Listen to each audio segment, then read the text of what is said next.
little Funky Friday. From their funky hidden headquarters, your hosts, Keith and Gary. Not Jerry.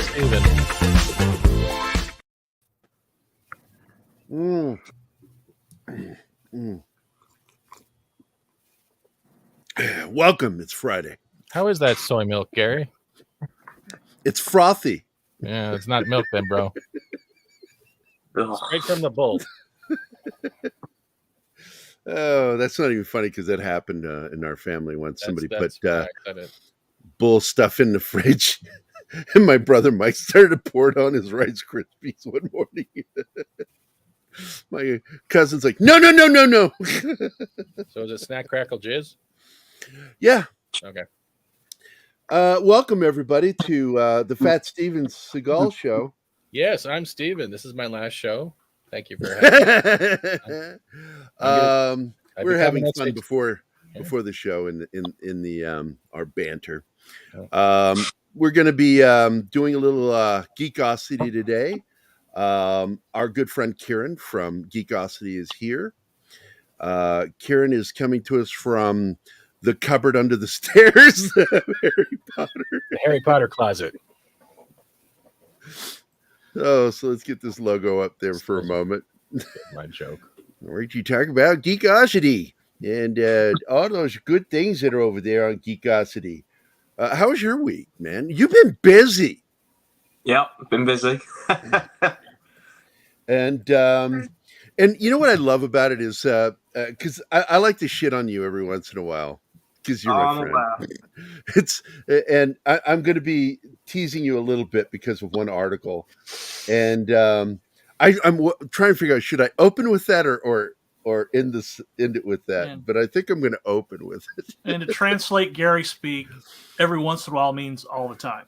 All the time. So it's this one right here. It's like oh, somebody just joined us. Oh, it's Scott. Scott rejoined us. Scott is probably the only person here who is doing the whole St. Paddy's Day thing. So there we go. So Dungeons and Dragons Honor Among Thieves debuts on Rotten Tomatoes with an impressive score. And the minute I see impressive score, I'm like, nobody gives a shit.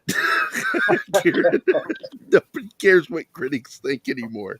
They have lost our trust, our faith, and their score means nothing anymore. It absolutely means nothing. It doesn't mean box office. It makes the studios no money. The only scores that matter today, and even they're getting dangerous, is audience scores, because we're seeing a lot of review bombing by audiences, both pro and negative. So it's like, I guess they're balancing themselves out by doing that, but still, it's the only accurate score is the audience score. You can't trust any critics. But at the same time, critics... Sorry. I just said established critics. Those are the ones who work for the major publications and that have to go through the vetting process that is required. You mean shills? You mean shills, Gary? Dungeons and Dragons review here. You look at that; it's like, wow, 89. Gosh, it must really be good. I don't know if it's going to be good. It might be.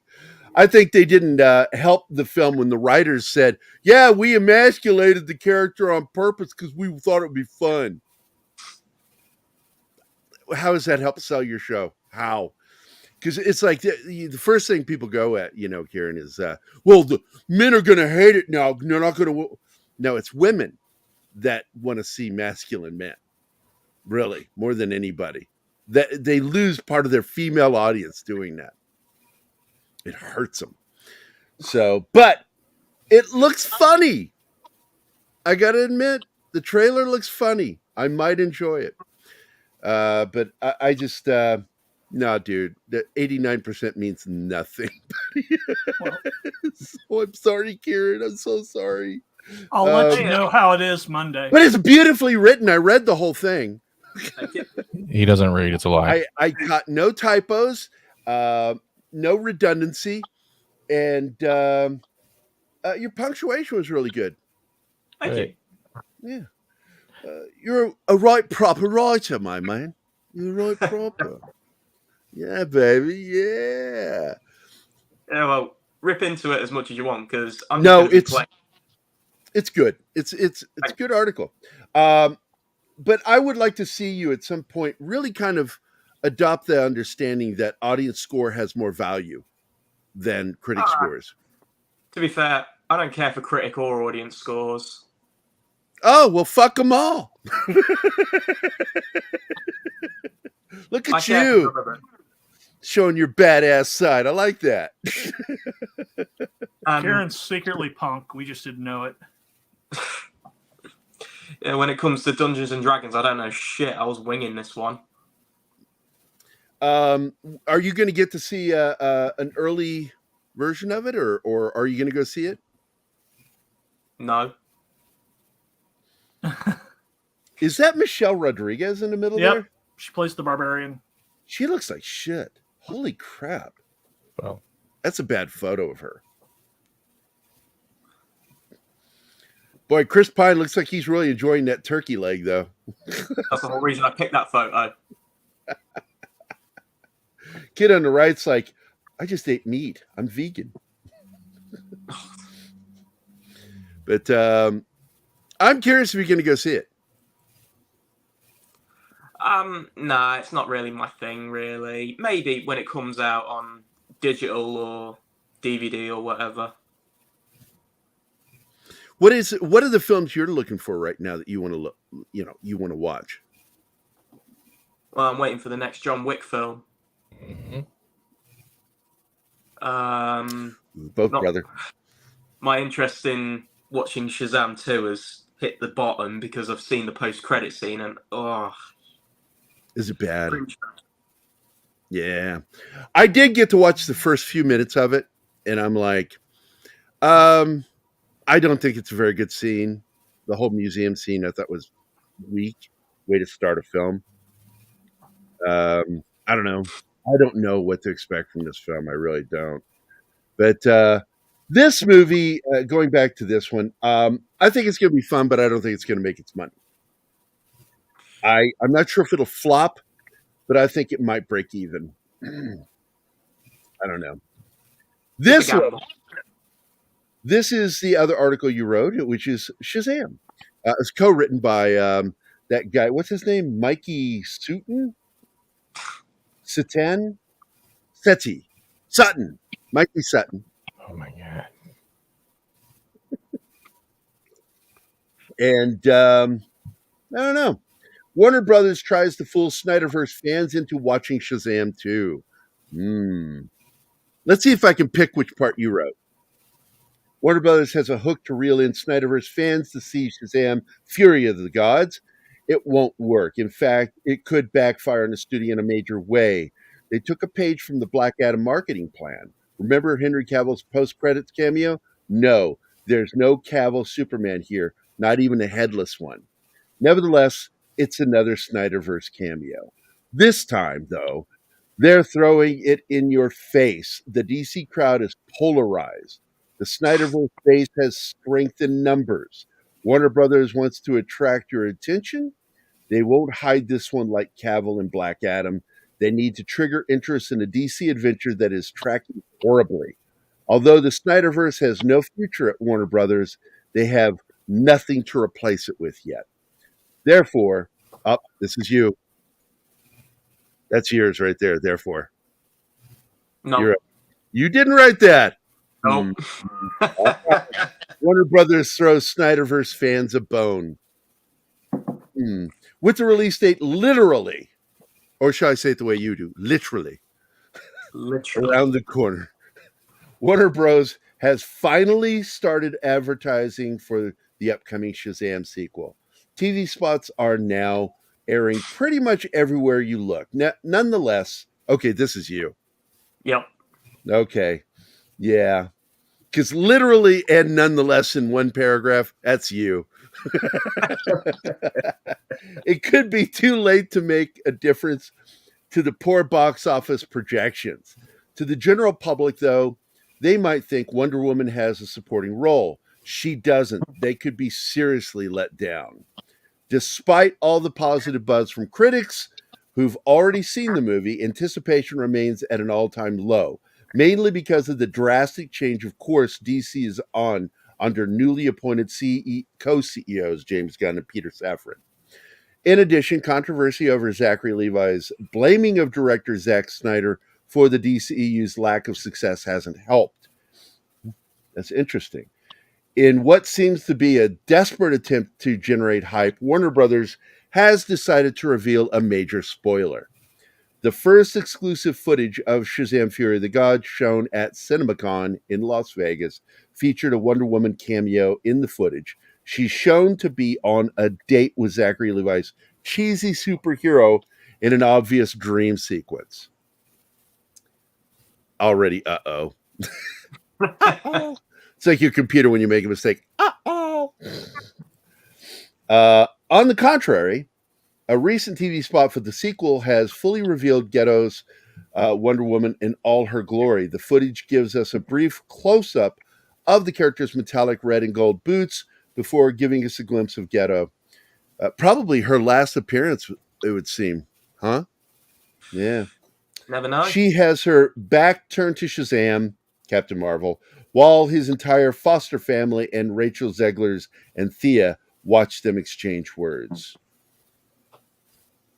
This is a shame. Shazam cheekily gives Wonder Woman the call me hand motion. An obvious reference to the fact that Billy Batson has developed a crush on the Amazonian princess. While grinning, she looks back at Shazam and says, "Stick to saving the world, kid." You know he's not actually Shazam, he's Captain Marvel. I'm just going with what the film calls him. I don't want to I know, it's just really weird. It's just weird. Shazam is what he says. I do not like the new 52 and the way they screwed that up. A short but sweet moment to give fans more reason to watch Shazam! Fury of the Gods. But is it enough? After all, Ghetto's future as Wonder Woman is still up in the air following director Patty Jenkins' departure.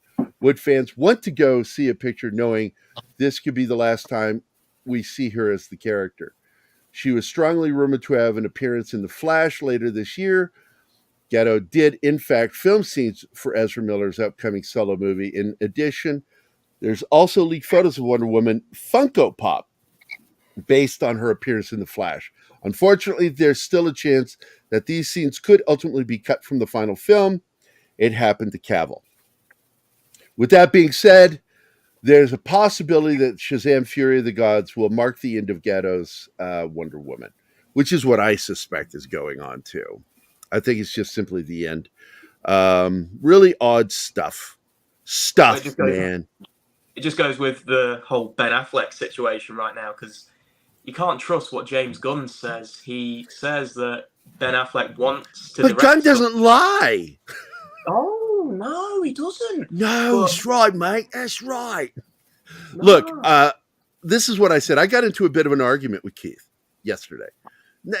When he and I argue, it's not really an argument. It's like just a disagreement between friends. And he thinks that Affleck didn't want to do the movie because of it bringing up bad memories or some shit with his alcoholism and the end of his marriage. And I'm like, there's clearly something was happening here, because he was back, baby. When Momoa made the announcement, he was back. And that meant he was emotionally back. That meant he was wanting back. Something happened around that same time, which we know right around that same time is when James Gunn and Safran were being, I don't know how to say it, installed? Yeah, it's a good phrasing. I like that one. Installed into the job. And I think that it is a Marvel James Gunn problem with Ben Affleck. I don't think he dislikes Gunn personally. I'm not saying that. I think he's got a problem with the way he makes movies. Yes. It's not his style. He was not, and that's why he said what he said in the most recent interview. Keith's like, no, it's all about the alcoholism, and I went, no, if that were true, he would have showed up the way he did. He wouldn't come back from the Flash either. Because I just don't believe that even for an instant. Because Keith is absolutely pro James Gunn, whereas I am iffy about James Gunn. You know that. I don't trust him. I don't, because he's got a history of being a little too cheeky with revered characters. Now, it's not as bad as Taika Waititi's cheekiness. It isn't. Taika just is absolutely irreverent to the point where he doesn't care. If you give him too much rope, he will hang himself. James Gunn, on the other hand, complaints were, and you know this too, that there were a lot of fans of Guardians of the Galaxy before the movies came out that were angry with where he went with it and the comics that he picked from to do his films from. They felt like that was a betrayal of the original Guardians of the Galaxy. I have no investment in that because I never cared for the comic series. Neither did I. Just not interested. So I enjoyed his films, but I understand the feeling of loving something and having it shit on by somebody. And so they get my empathy. And I really do empathize with fans that feel that way.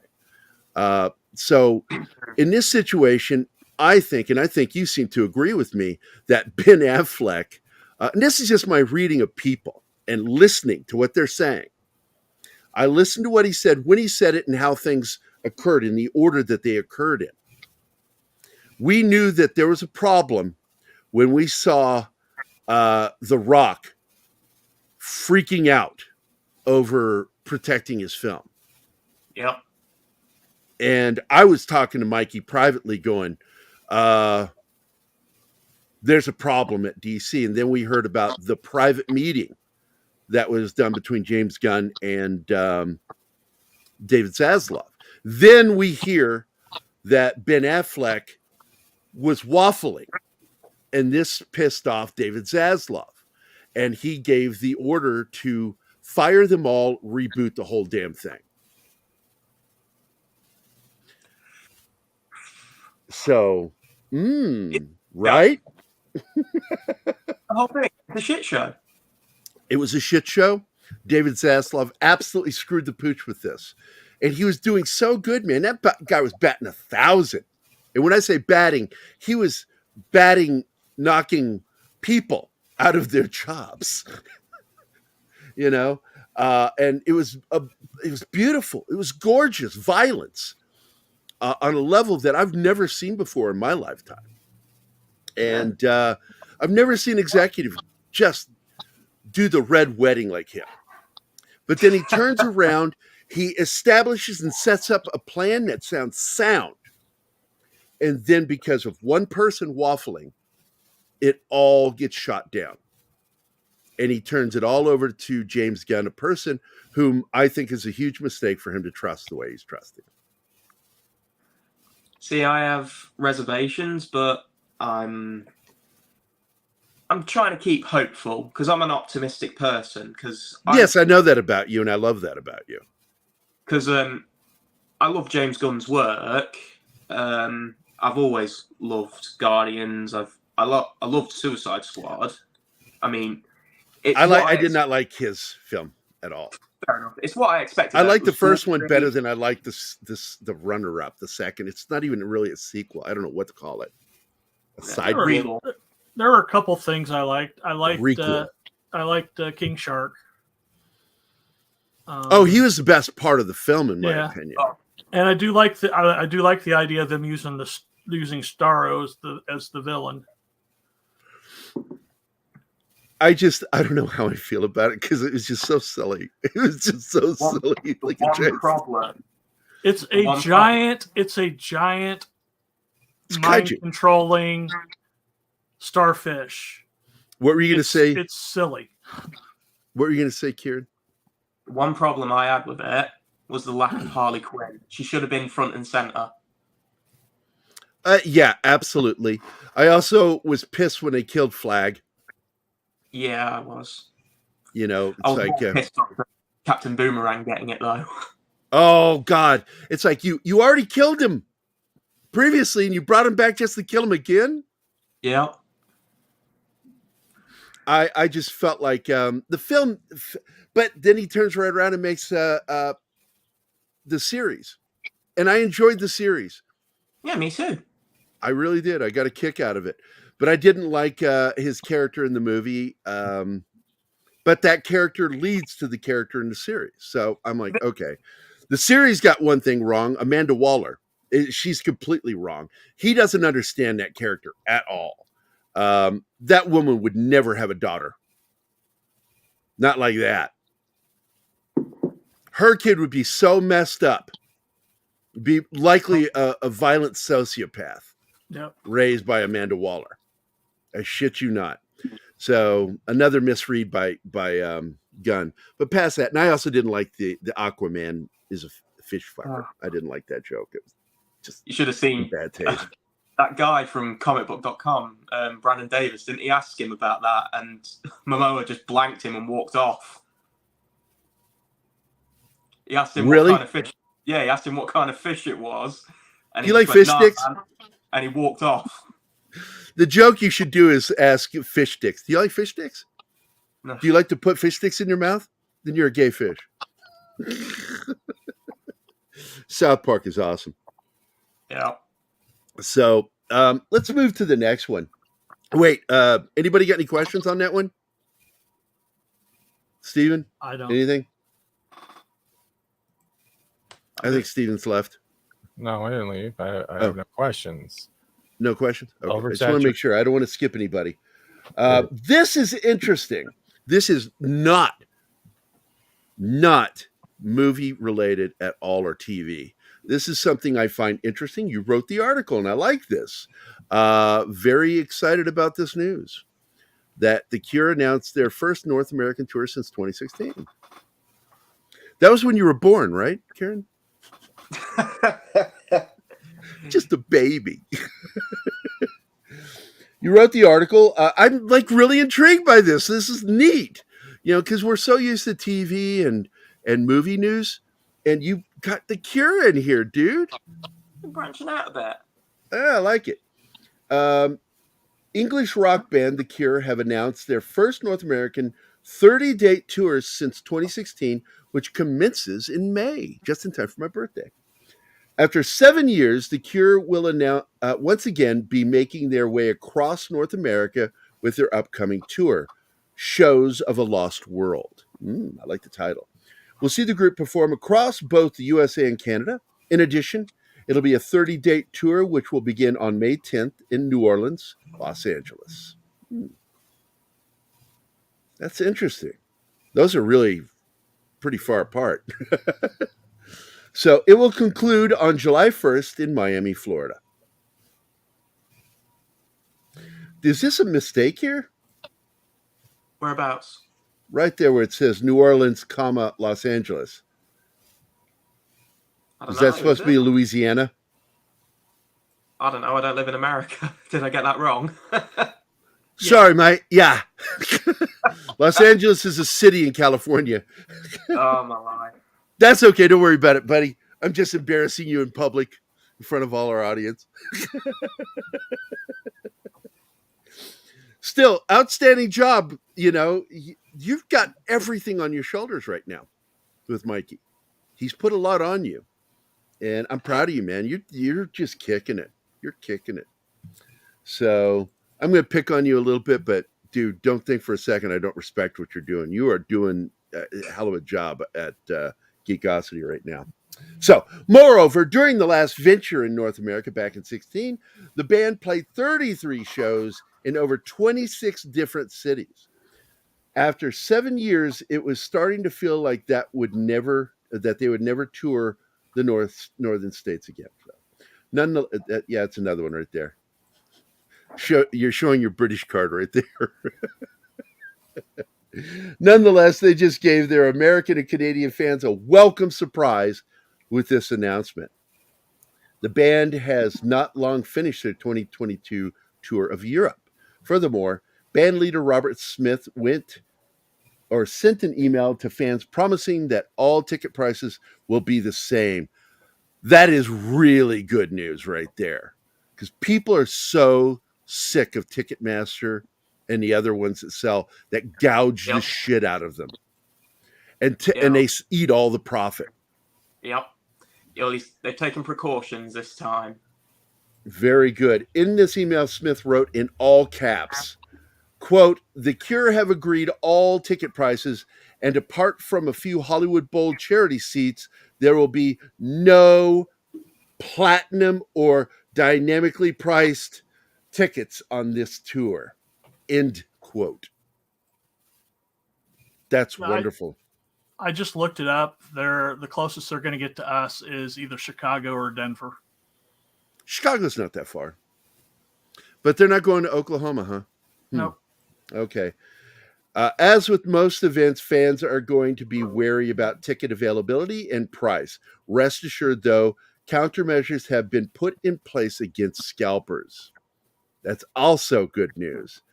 Posting a statement on their official social media pages, the band said, "We, quote, we want the tour to be affordable for all fans, and we have very wide and we think very fair range of pricing at every show." What do you think is a fair price? I think $30, $35 for a ticket. Does that not sound fair? No. Well, in British prices, in pounds, it would be about £50. 50 quid, yeah. Yeah.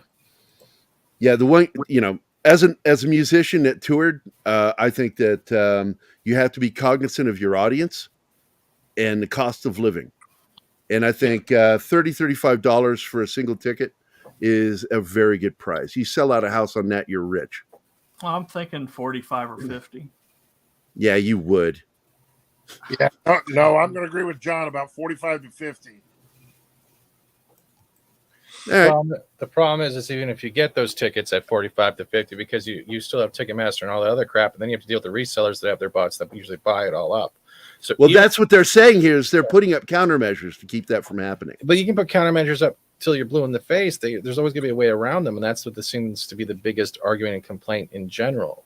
You can't seem to always win when it comes to these bot and spam buyers. I hope they do it, but it's not easy. Well, to help minimize the resale and keep price at a face value, tickets for this tour will not be transferable. If something comes up that prevents a fan from being able to use a ticket that they purchased, they will be able to resell it on a face value ticket exchange. Unfortunately, despite our desire to protect our low ticket prices for fans, the states of New York, Illinois, and Colorado make this very difficult. They actually have laws in place that protect scalpers. That's problematic. For shows in these states, we urge fans to buy or sell tickets to one another on face value exchanges like Twickets Live and cashortrade.org. End quote. So this is fantastic, though. I think that it's nice to see a band fighting for their audience. I like seeing that. Because so often they just ignore it, and it's time to stop ignoring that shit because they're losing fans over it. Yeah. Does the Cure even have a does the Cure even have a following that's that big anymore? Hell yeah. There's a huge, oh my God. Are you kidding me? Have you not seen kids born in the 90s? Emo, for God's sakes? Oh, they're the gods of emo. Am I not right? No, you're right. I was born in the 90s. I weren't emo, but I saw plenty of them. My daughter went through her whole emo screamo stage. She's a huge Cure fan. All of her friends are Cure fans. I thought that was interesting because it's because of them. I started listening because in the 80s, I hated the Cure. I was into new wave and punk and classic rock. I didn't like him. I thought he was whiny the way he sang. But then freaking Adam Sandler did a revival along with my daughter, and all of a sudden I'm like, you know what? I really like those songs. So, yeah, you get older and change your ideas, change your tunes. Literally change your tunes. Yeah. So, hold Holy shit, Fat Steven is here. I thought it was Shinatsky for a second. Please don't insult me. I like Shinatsky. I like Shinatsky too, but we have different voices here. Now, there are moments when you two sound a lot alike, and it freaks me out. I suggest investing in Q-tips then. Would clear Here's that the right proof that Gary loves Sinatsky. Yeah. I actually created a banner just for him. So panel then, if the Cure is going to be going on tour, could we potentially see new music from the Cure? No idea. I mean, from what I was able it's to all gather, on you. What is happening? I ain't got a fucking clue. All right. Welcome to Pop Culture Minefield. Man, I got to tell you, I wouldn't mind to see some new stuff from him, but it's hard to tell.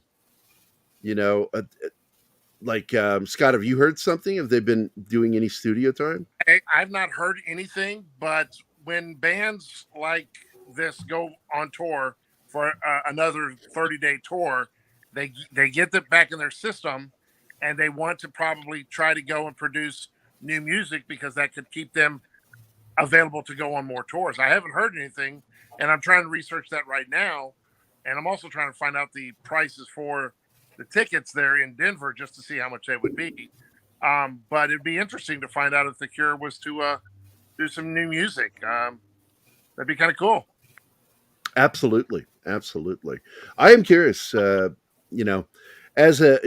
2004, I became a fan of the Cure again, or finally, and so I'd like to see some more stuff. I really would. So it's time for me to say hello to our audience. We got Boosh McFadden is here. Penny is here. Anima Confusa, love of my life, is here. Keith is here. Keith Moncrief is in the chat. Monkey Jeebus, thank you. Come again. Scribelight is here. Alex Moore, another. He's a limey, just like you. War Monkey is here. We have two monkeys, Monkey Jeebus and War Monkey, and I'd like to point out that there's only one of them I would take to war with me, and it's one with war in their name, because that's the monkey you won in war. Cam's Crash Courses is here. All hail Lord Thoth, and Real Wade Nation Gaming is here. It's good to see all you guys. Happy Friday. It's Socks end of the week is for here, so too. many of us. What's that? Sucks. Oh, Socks is here too. Socks. Hello.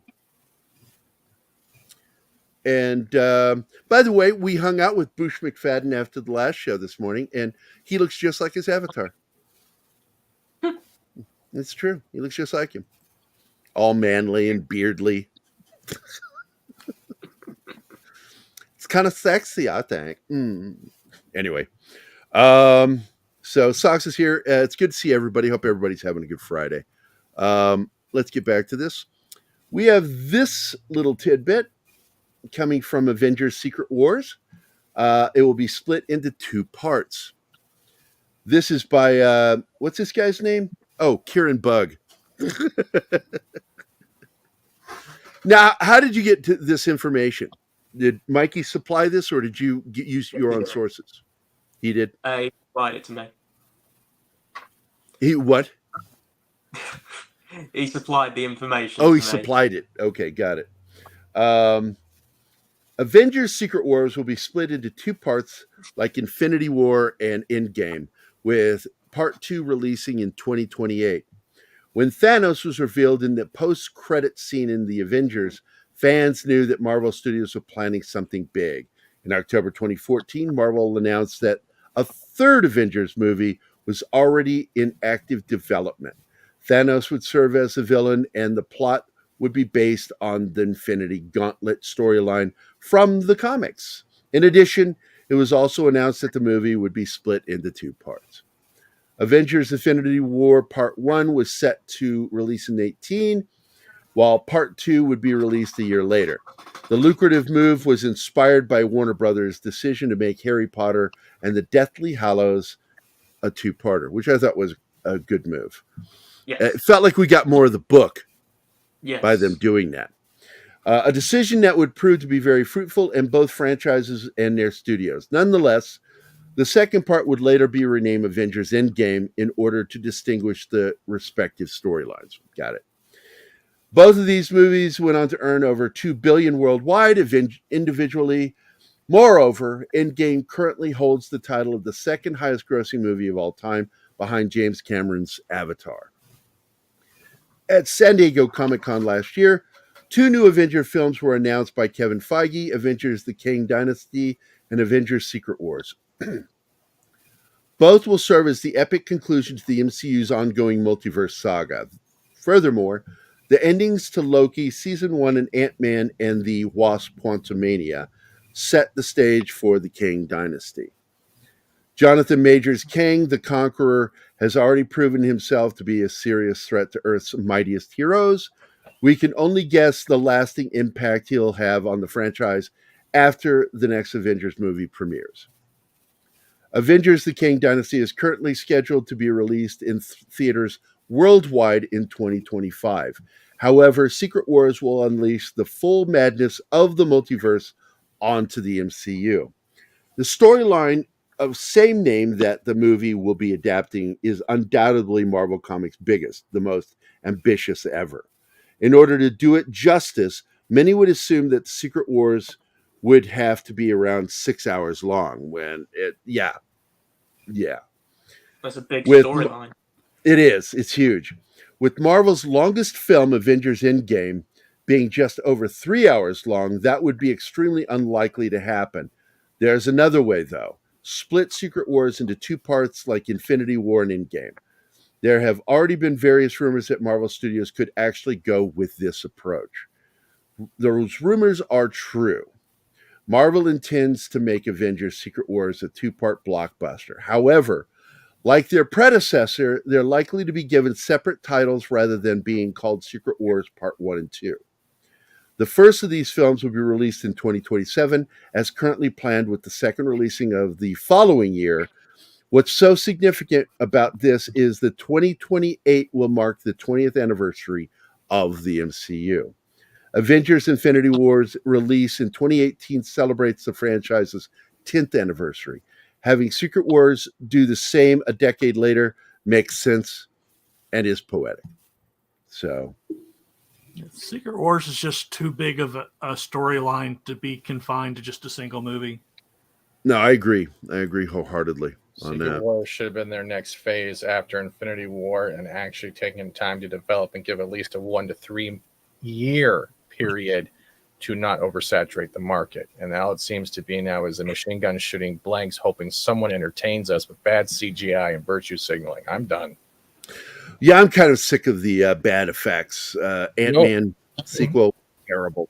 And I'm going to show right now, you don't have a paycheck. You know what is good? And I'm going to say Panther's first film, terrible. No, the last episode of Picard that just aired, that was actually entertaining. I got to tell you, I had 2 nits to pick with it. I had none. And but the first nit ended very quickly when it was revealed to be in his head, because I'm like, guy walks onto the bridge with a phaser in his hand, security be on him like stink on shit. But because there are armed security on every bridge.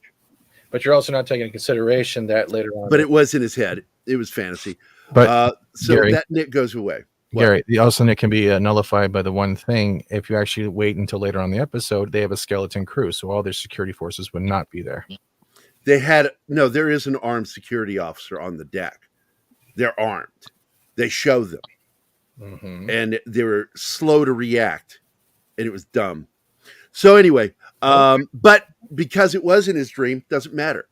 It doesn't matter. It was in his head. Ian's wrong. So mumble all you want. I said Canadian. I know more about military shit. I said Canadians wrong. I wasn't mumbling. Far away from my mic. Fucking Canadians and your fucking mumbling. Anyway, so the other nitpick I have is still the tech thing. I made fun of it, and it's already been shared a lot. When you have transparent screens that are holographic in the air, mm-hmm. you have to do something to block the light. that's coming from behind it. If you are in front of Windows and you're in warp and you've got all that warp light coming at you, you're not going to be able to see the screens. It's stupid. So what you do is you have a damper. And all they have to do is show that there's a damper darkening the air where the screens appear. And Dude, it's just, the whole concept. otherwise it's just dumb. It's as That's why the dumb screen is dumb. as setting your computer monitor right near an open window in the morning and letting that sunshine hit your screen. But that's the stupidity of it. But Gary, the whole Kurtzman universe is already dark enough that it does filter the light out. This is supposed to be non-Kurtzman. This is what they're saying.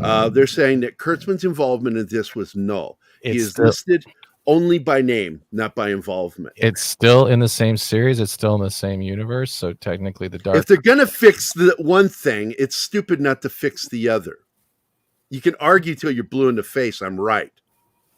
Actually, I'm just making a humoristic joke. No, they're not funny. Yeah, they're funny because that's why you're smiling. You're on camera. I'm not. I'm not smiling. Yeah. Poor Kieran. Look at him. He's losing it. Under those stairs. Are they feeding you?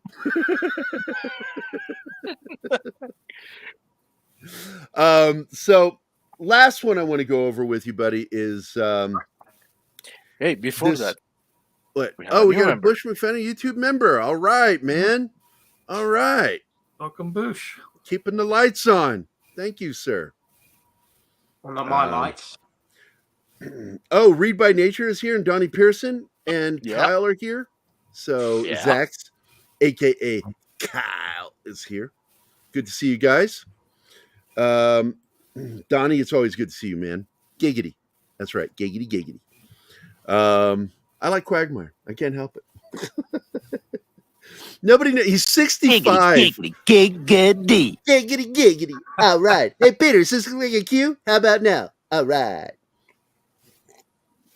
That when it was revealed that he's like 65, it's like, how old are you? His friends are like unaware how much older than they are. You know, he is. It's like, it's funny. Actually, Jonathan Frakes admitted on the Inglorious Trexperts podcast that they were still told to honor the aesthetics of the bad robot secret hideout Star Trek. And that really sucks because it's bad science. It's bad technology. I will tell you that in this Jonathan Frakes series, they're paying attention to science again. Science is working, you know, that because God, man, the science is so bad in Discovery. It's really bad. I went to one Hollywood Bowl event twice in a life, the Tchaikovsky Spectacular with the Los Angeles Philharmonic. My favorite part, the 1812 Overture. Very cool. That's very cool. So I want to get into this one real quick with you because I'm curious what this means. Grant Morrison's Animal Man could supercharge DC Studios' weak slate. And it is a weak slate. It really is. Nobody saw that slate that was announced by Safran and Gunn and went, wow! They were all like, huh. Well, there are certain projects that some of us went, wow. Sure. Booster Gold, thank you very much. Yeah, Lantern. I'm happy to have Green Lantern at last. I don't know. We had Green Lantern before, and it got screwed up by Jeff Johns and Greg Berlanti. Yeah, but I have more faith in James Gunn with this. I hope so. He does well with snarky characters. Yes. Now, let's see. This article is written by both Kieran Bugg and Mikey Sutton. And so Grant Morrison's Animal Man could provide DC Studios' anemic slate with an invigorating jolt. I'm telling you, this sounds like you right here. It's not.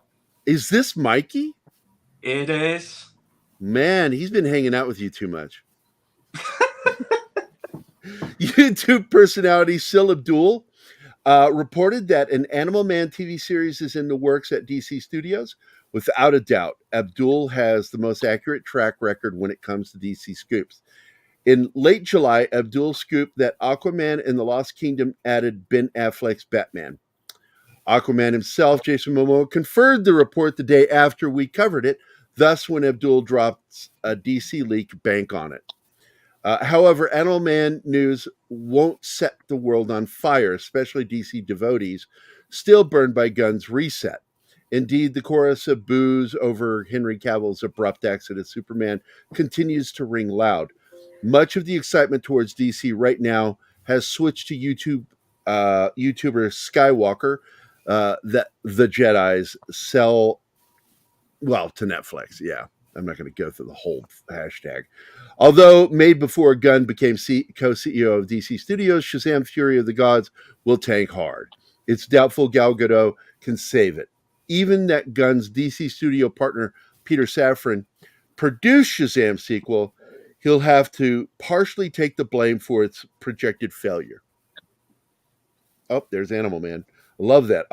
Boland is an amazing artist. He's one of my favorite artists. Brian Boland is the shit. I love his use of hatching. And I'm not a big fan of hatching, but he does it right. So that's cool artwork. Anyway, DC Studios has a huge hole to crawl up from, and it's about to get wider and deeper. Phrasing? A little phrasing there? Yeah. As expected, Gunn plans to introduce more of DC's lesser-known characters into the DC universe. This is good news, to compete with Marvel Studios. In fact, they can stop doing the whole gender swapping and race swapping by introducing some of these lesser-known characters that are female and black and Indian and Asian.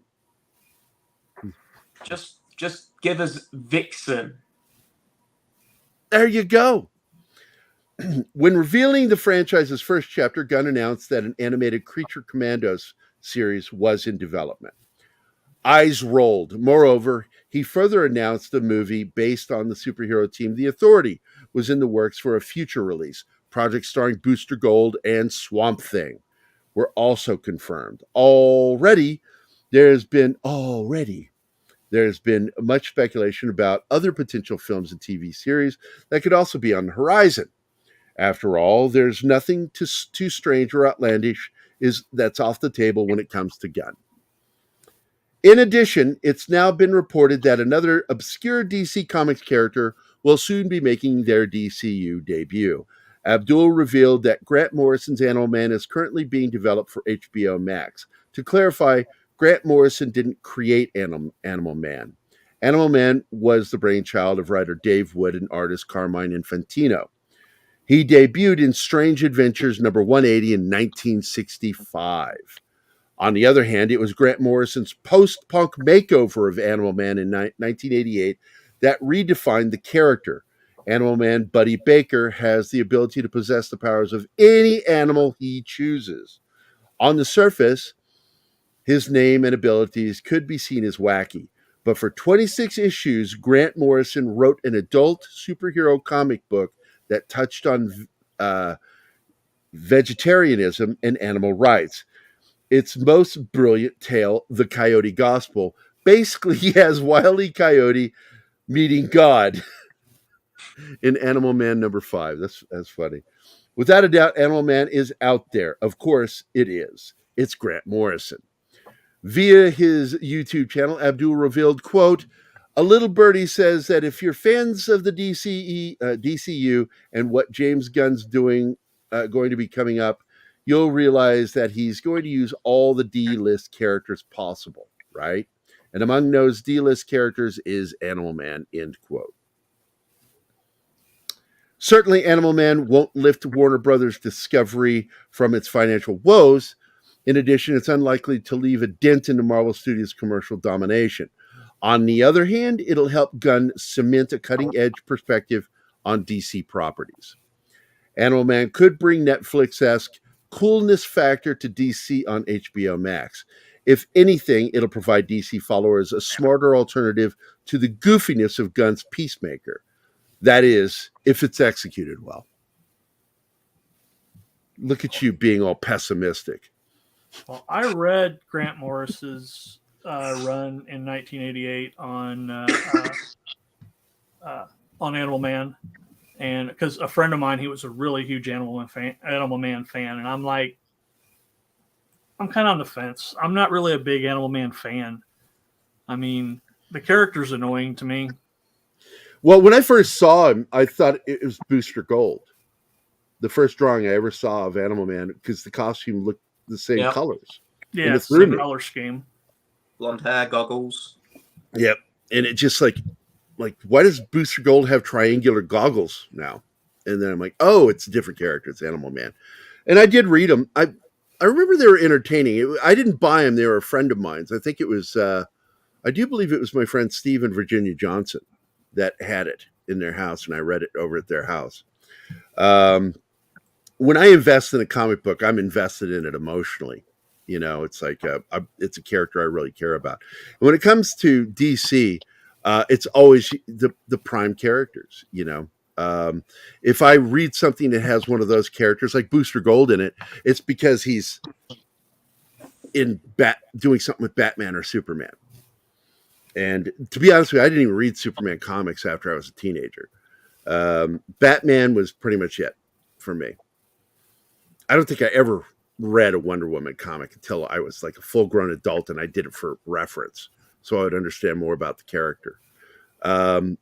Marvel is where I was always at. Spider-Man, Daredevil. What was the other one? Wolverine. You know, anything with Wolverine. Those three characters were it for me. I really loved reading those comics. And I read the entire run of Booster Gold. I read the and what'd you think? Gold series. Oh, I love Booster Gold. Yeah, because you always talk about them. You always bring them up, and so I'm assuming they were really good. So, what are your thoughts on Animal Man, Kieran?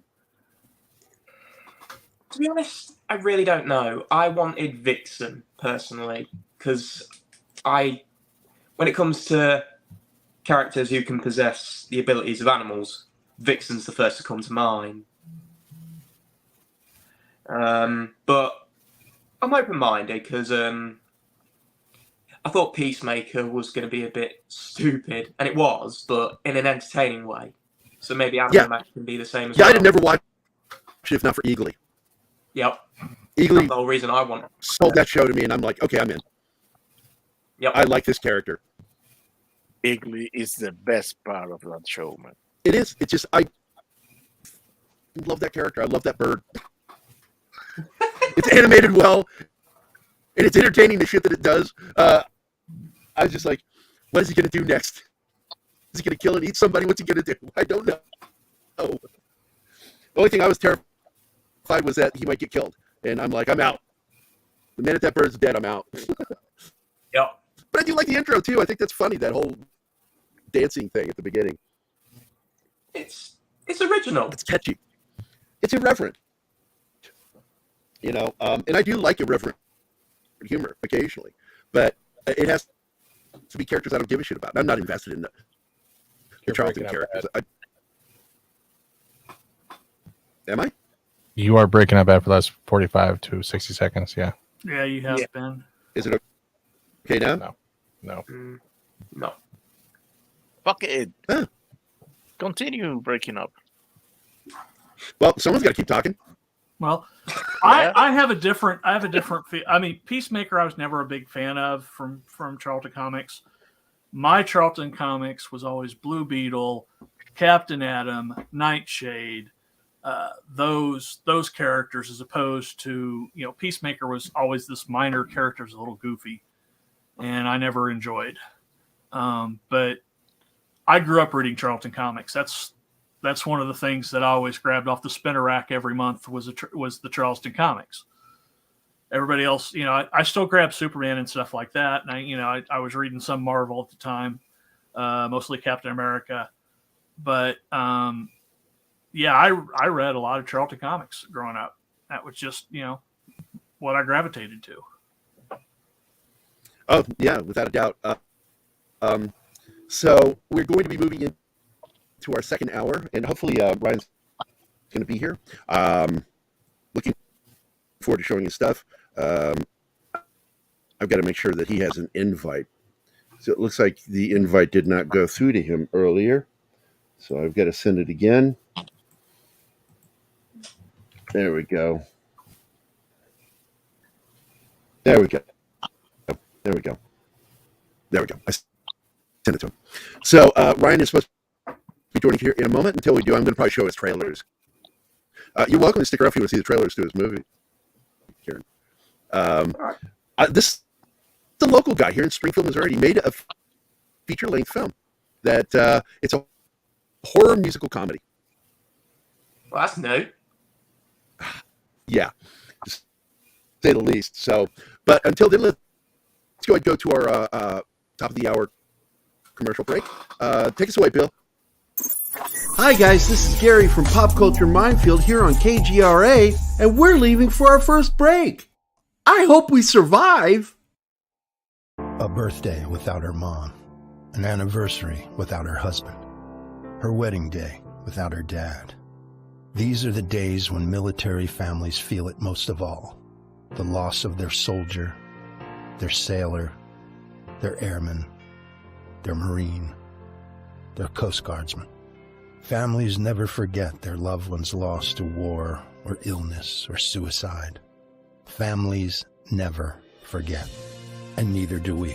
We are TAPS, the Tragedy Assistance Program for Survivors. We provide resources, support, and comfort to heal the hearts and meet the needs of grieving military families, all at no cost to them. Your generosity can make an enormous difference in the lives of the families of our fallen military heroes. Our military families need to know they are not alone and they are not forgotten. Show them your support at taps.org.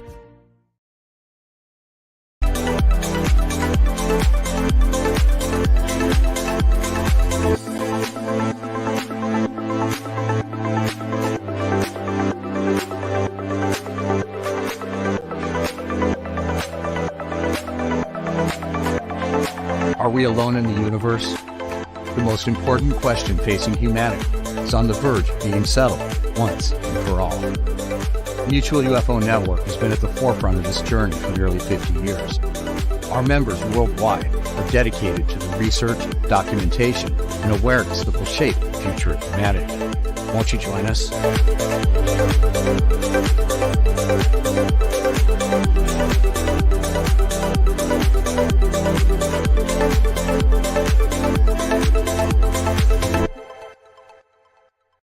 Hey members, the new KGRA DB app is now available on iOS and Android devices.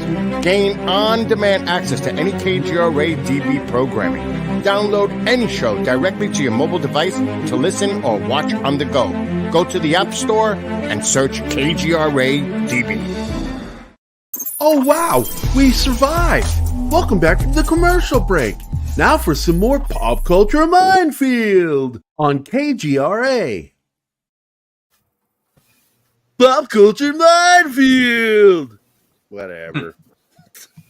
That guy sounds like an idiot. Mm-hmm. Hey, Kieran, I want you to meet our guest. I'm going to bring him up here. Kieran, of course, is over in the UK, Ryan. Ryan, welcome to the show. Hey. He is a fellow, he's right here in town with Keith and me, Springfield, Missouri. Enjoying my tasty beverage. And Ryan is involved with making a film. He's a writer-director. And he made this thing that just, it kind of threw me for a loop when I first saw it. I'm like, what? A comedy horror musical. That's based on, what do we refer to this as? The Lovecraftian Cthulhu universe, right? Yeah, it's got a Lovecraft flavor to it, some cosmic horror that comes in. And it really kind of threw me for a loop, and I'm looking forward to premiering this on the show right now. So I'm going to show the first trailer. Oh, it started playing, and I didn't hit play. I hate it when YouTube does that shit. So let me share the screen here. Share the screen. And I'm going to be showing teaser 1. You want to set it up? So yeah, there's not a whole lot of story in either teaser, but both teasers each feature a specific song from the film. So the first one is a little bit more lighthearted, kind of leans a little bit more into the comedy, but you'll still see some horror stuff. The second one definitely leans much more into the horror aspect. So, but yeah, probably not a ton of story in this, more just kind of showing you what you're in store for. Right. All right. So here we go, guys. Eldritch USA teaser 1.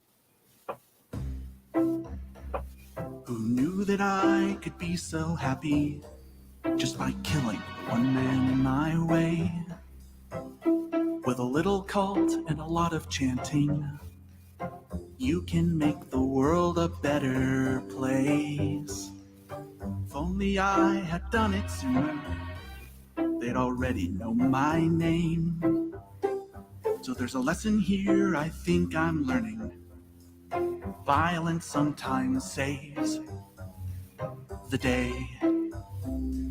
The cult had all the answers, some Latin made it right. I got away with murder, and my future's looking bright. All right. That is trailer uno. Comments, guys? Love it. Unique. Now, if anybody knows H.P. Lovecraft, you should recognize the name. Eldritch, of course, comes from its fictional town in Lovecraftian horror. And I don't know, is it based on a real town? Actually, I'm not sure. I'm not sure. Eldritch is a word that he uses a lot. It usually means like old and mysterious and strange. I don't know that he has a town named Eldritch. Hence the word elder, because elder is in it. Yeah. Yeah, it's just a word that he uses a lot. In the movie, it is the name of their town. They don't seem to recognize the significance of that. But yeah, you know what? The name of our town is out of a horror story. Yeah, you got to look out for bad stuff happening. Kind of like that Stephen King series, Castle Rock. It's like, I don't think I want to live there. I was really impressed with the concept. I love trailer 1, and here's trailer number 2. You want to set this one up before I show it? Yeah, again, this one just leans a lot more horror. This is actually this song appears twice in the film. The first time is much more happy when they first introduced the cult. The second time, there's some sinister things that have happened, and so the cult sings it again, and so it's got more of a dark undercurrent to it. Right.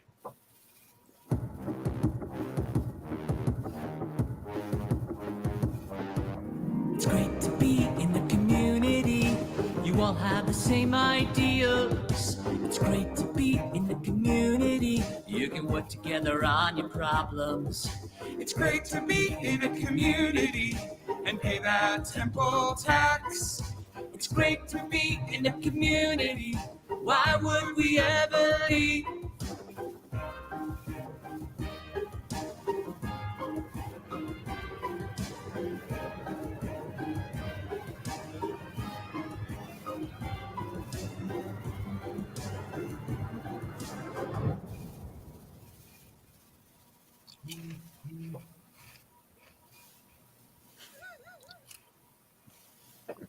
Pretty gnarly stuff.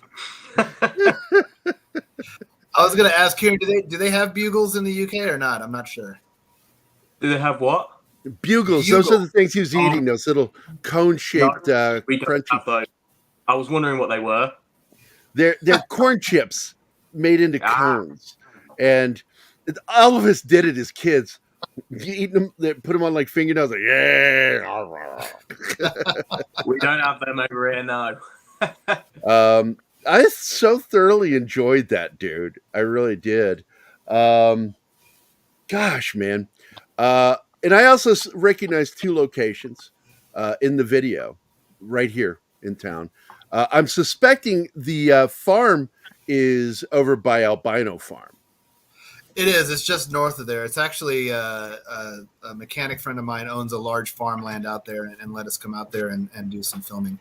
So yeah, it was pretty gracious to let us go out there and just kind of wander all over his property for a few days. Well, I would sure like to play a part in helping this film be successful. Because I don't know why it really tickled my fancy. I'm like, what on God's green earth if I'm watching here? And I thoroughly enjoyed it. And I'm like, and then you and I had a 3-hour conversation. It was supposed to be like 15 minutes. We talked for like 3 hours. And I'm like, damn, I like this guy. I like this guy. Very good. I'm very excited by this, dude. And I look forward to getting a chance to getting a preview of it and possibly even doing a screener on the show. Yeah, it'd be great to see if we can work something out. I would really like that. And of course, we have to do it most likely before you get a distributor. Because once you get a distributor, it becomes a pickle. And then you start dealing with YouTube and YouTube's copyright issues. And I got to tell you, and we're on YouTube right now when I'm saying this, they're tools at YouTube. They're real tools. They are so anti-creator. It's ridiculous. Yeah, I've got to sign off now. Got to go. Well, I'm glad you stuck around for a second. You got any questions for Ryan about the trailer? When do you have a release date, or is that not set yet? We're doing an initial premiere here in Springfield at the Alamo Drafthouse. It's a big theater they have here on April 28th. And they worked out a really good ticket deal too on that, 50%. Yeah, we've got a lot of people coming to that. We've actually got some theater representation, distributor representation coming to that to watch it. So hopefully we'll get some conversation out of that. But hopefully shortly after that, we'll look at having it streaming online and/or having discs available. So. If I can get your contact information from Gary, I'll happily send that along to you. That'd be great. I'll do that. Hey, if you guys can cover it on Geekosity, I'll put it forward with Mikey. Yeah. Tell Mikey he owes me a little love. Just a little. I was actually just in the UK a few weeks ago. I was over there on a business trip, but there's a big game over there. They play it here too, called Blood Bowl. I don't know if you're into the board gaming scene, but I sold some Blood Bowl miniatures over there to some guys, so it was a lot of fun. Nice. What he's saying is he's okay with you limeys. Actually, I kid you not, Britain is the best place to get beer in the world. I know people will lift up other places, but I've drank there. Than I like their pubs. Cask ale that they hand pump. Those are just the best. Yeah. Absolutely agree with you on that, Ryan. But okay, Kieran, thanks for dropping in, buddy. I appreciate it, man. I'll see you next week. Good to meet you, Ryan. See you next week, Kieran. All right, bye. Bye. I'll try and come down to Springfield for the premiere of this. That'll be fun. Be a fun time. Yeah, you, Keith, and I go. There we go. That'll be fun. See you, Kieran. Geek Time TV is here. White Keith is here. Hey, everybody. White Keith. I don't know. Fuck you guys. You're just so unfun today. What Gary is trying to tell you, Ryan, nice to meet you, by the way, is that we have another co-host called Keith who is black. We have a white Keith who used to come on once in a while, but has been extremely busy being a great dad and everything else, and he is white with long hair. That is the joke he is trying to deliver while failing miserably. But we still love him. It's like a special needs program. You can keep that racist thing up all the time. I can still talk. Nothing more fun than uncomfortable silence. Like farting during sex. That's the opposite of silence. It's still awkward. Yeah. What you want is silent but deadly. It's still, and then have the girl like. I don't think you want that either. Well, if you're a horrible human being, you do. So, and look, I'm not saying that Steven has a great O face. The only face or expression he makes is a look of surprise that he's getting any. So, nothing, Steven? Nothing? No, I'm giving you that awkward silence. It's pretty much every moment. John, you want to jump in with a joke from the Dad's Joke Book? No, I was just gonna, say how could it be a surprise? What 'Cause it's fucking paying world for do it. you live in where an O face is a dad joke? Do you understand what a dad joke is? That doesn't have anything to do with orgasms. I'm just telling you. That's messed up, dude. You need therapy. That's not where I was going with that. I was asking John to pull a joke out of his repertoire of dad jokes. Oh, yeah. Keith's the one with the dad jokes. Yeah. Him and Scott, who had to leave. He had to go deal with a phone call. I don't know if you know Scott. He's part of the VisionCon circuit. No, Have you I been don't to think I've met VisionCon? Yeah, he's the announcer at the VisionCons. He's the voice of VisionCon.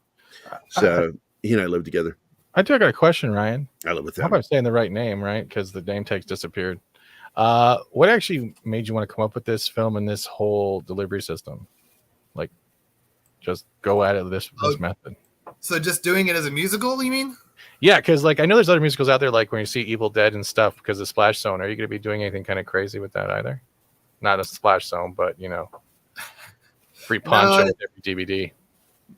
Yeah, maybe a poncho with the DVD. No, I wanted to. This is my first feature film. I've done a lot of other smaller projects, but I have such a weird background of things that I love and things that interest me, and horror is a big thing. I like the idea of making horror approachable to people who wouldn't normally see horror.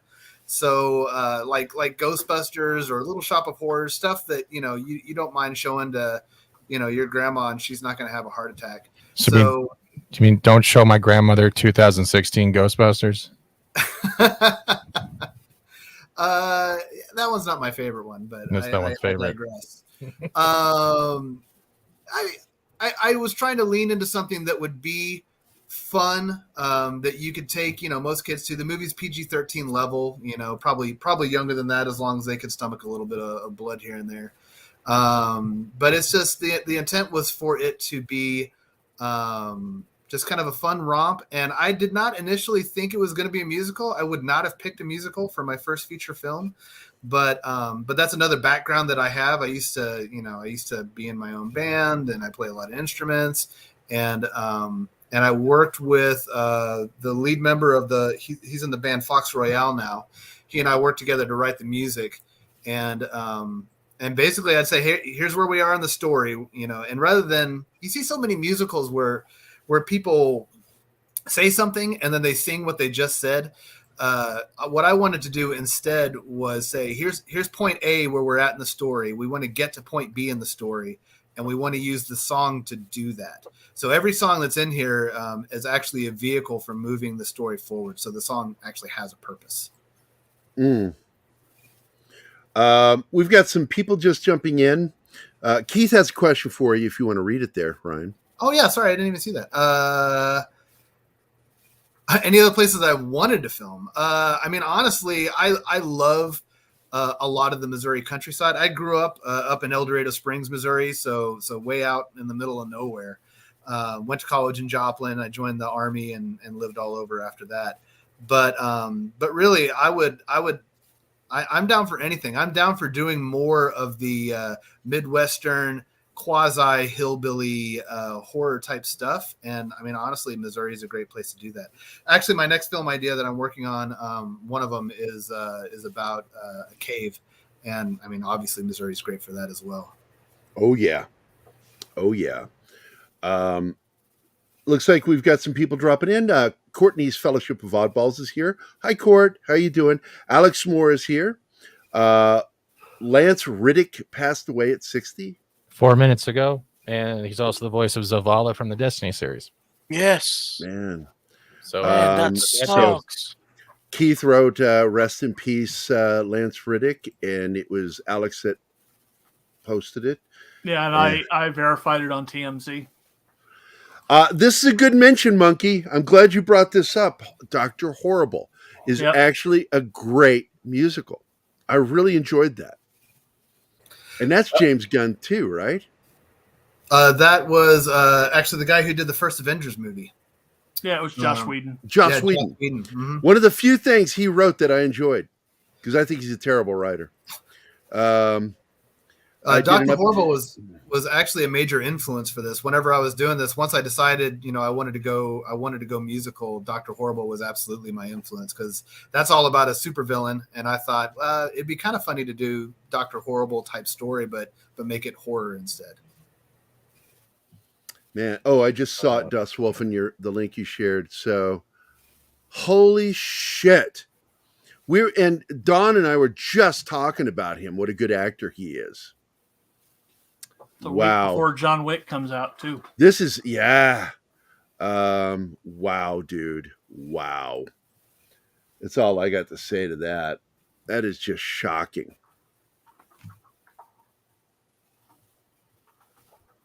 What a great actor. Damn, man. Do we have any idea what happened? All I know that is, I'm sorry. Natural causes, 9:30 a.m. Friday today. His body was found in his studio home. That's sad. Man. Oh, well. We'll have to talk about him on another episode, another show. Focus on his work, maybe on a Saturday, on one of the Saturday morning fun times. We'll talk about his career, because he's got a great career. So here we got some behind the scenes photos from Ryan Shoot. Wait, what was that? Put that back up. I got stranded for a few days in a town called Effingham in Illinois, because Effingham in Illinois sucks. And I know that. Yeah, me too. I grew up in Charleston, and I was born in Granite City. So, Illinois. Totally reminded me of the show Wayward Pines, which I thought was creepy. Or Missouri sounds appropriate. Yeah, there's some places here in Missouri that's pretty freaky. So, what's going on? Live right next to the albino farm. So, you live right over there. I've always wanted to camp out there overnight, just to test to see what kind of weird shit we get capture on video. So what's going on here, Ryan? This is just us filming. So there's lots of different locations we did. One man, Christian Carroll, was gracious enough to lend us. It was just a massive. He called it a carriage barn. It's got like a 30-foot ceiling. And I think there might even be another picture. And there's a picture where we're all pointing at the ceiling a little further down. I think it's like number 5 down. Here, I'll skip through them real quick here. But yeah, we were filming in there for a lot of the cult scenes where they do some of the rituals and store all of their artifacts and etc. That one, somebody nice. Yeah, she gets a bat rammed through her at one point. You know what really surprises me is how I don't know any of these people. They're all the only person I think that worked on your film is a friend of mine. Is Brittany. Yeah, Brittany did a great job with the makeup effects and helping make people look like zombies. So this is the picture I was talking about. There's Britt right there. So if you look at that spot we're all pointing at, we had done a shot where somebody had stabbed a chicken for the ritual, and we did a bloodshot out of kind of a little cannon that went straight up, and it hit the ceiling 30 feet above us, and we didn't even notice it till we were done filming for the day. Now that's a money shot. So yeah, we had a lot of fun setting up in there. We actually spent I think 9 days in this, and it was in the middle of August, and I think one of the hottest summers we've had in a long time. It was in 2021. So I bet the dude in the ski vest was really enjoying that heat. Oh gosh, and they were all sweating. Fortunately, it kind of works for some of the stuff we were trying to capture, because they're all nervous about what's going on. But yeah, they were all just melting in there. I think all of us that week when we were filming lost like 5 to 10 pounds, every single one of us. Are you your DP, or did you bring in a DP? We had a DP. It was I've DP'd stuff before, but for this one I brought in David Watson. He is actually an excellent DP, really good at managing the light. If I hear that man say hair light one more time, I might throttle him. But he is just he's very good at what he does and very good at getting exactly what he wants out of it. Well, I got to tell you, it looks good. One of my biggest complaints, and I worked with a lot of independent filmmakers, is when it feels overlit. And your lighting on this is really good. we had a lot of control over the lights, even like in the apartment there. You know, we were basically turning off every single light in the apartment and then lighting the rest of it ourselves. We didn't have a lot of control over the sun here, so we unfortunately had to use the natural light. But but yeah. Oh, that's the cult leader. No, that's another character. It looks like the same actor. It gets into some spoiler territory, but it was okay. Don't want to do that. He's laying on the table, with this massive wound on his chest. But we wanted a shot that was basically right from where his groin you need to get a shot of you dipping a French fry into that. That'd have been great.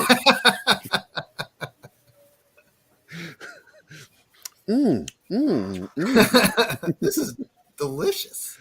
Do you know Shane Moore? I don't. He's a prolific Missouri, Illinois author. Wrote the Chronicles. The what is it called? Enoch. John, is that what it's called? Yeah, Enoch series, and the whole Zod thing, the anti-zombie military that shows up at all the conventions.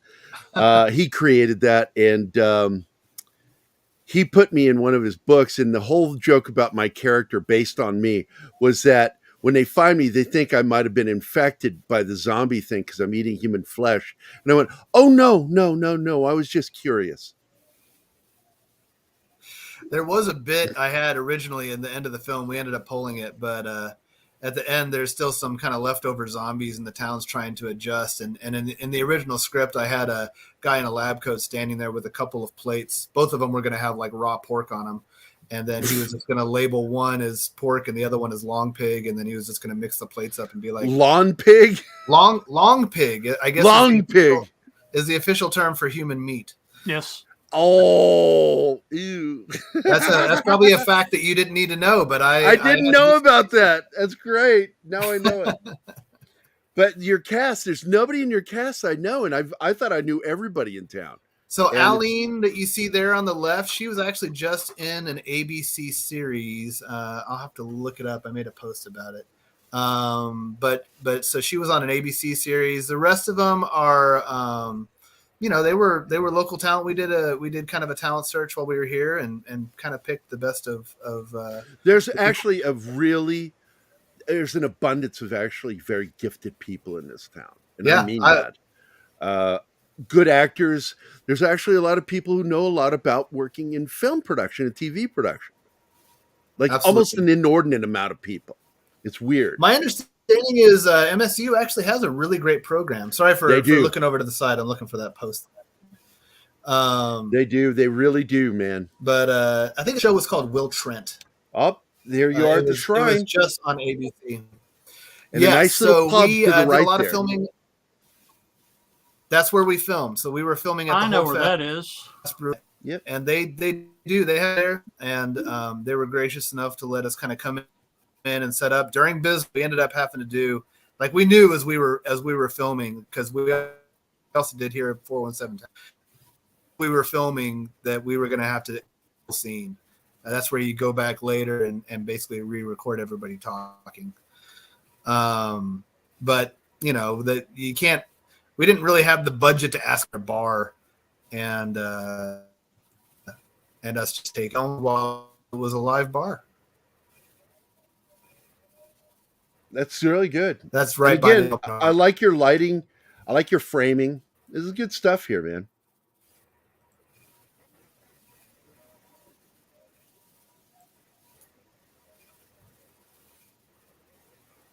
Yeah, we spent a lot of time in pre-production, kind of thinking about the shots we wanted to get, the locations we wanted to get. My word bubble here is like, okay, are you done so I can have my camera back?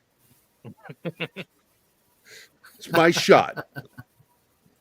I'm the director. How are the eye lenses? They have any problems?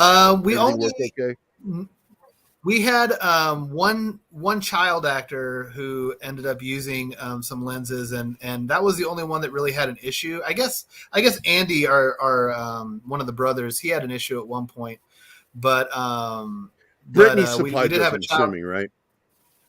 No, we went out and purchased them. We kind of found a supplier, and I think we bought like 12 sets. But we did have a child actress who put him in and then couldn't get him out, and it took like a long time. Yeah. The mom was actually very gracious about it. She was just excited that her daughter was in a film, and I'm like, I am so sorry that you guys are having a hard time with that. I'm sorry I blinded your daughter. But she's in a movie. Oh man. This is at 417 Tap House again. I've never been there. I'm going to have to check that place out. It's actually really great. 417 Tap House is they've it's obviously it's right off campus, right? Yep, it's pub style. You can get food. They've got a lot of they've got a really wide variety Walnut, of beers. Right? Yeah. It's close to Walnut. Because there was one place, and I can't remember the name of it, that's on Walnut. It's a sports bar. That's the only one I've ever really been in. That one in Bears. I think that was Harbell's. Harbell's, that's it. Yeah, that one in Bears. House is actually it's very the interior decor is very geek centric. So you'll see stuff. I saw the Doctor Who TARDIS. So yeah, so it's just we do not call it a time machine here. We refer to it as as the TARDIS. We call it a slow time machine. And I because I think TARDIS is rude. It's not very politically correct to call it a TARDIS. I can confirm that they do, in fact, have an Addams Family pinball machine in the pinball section.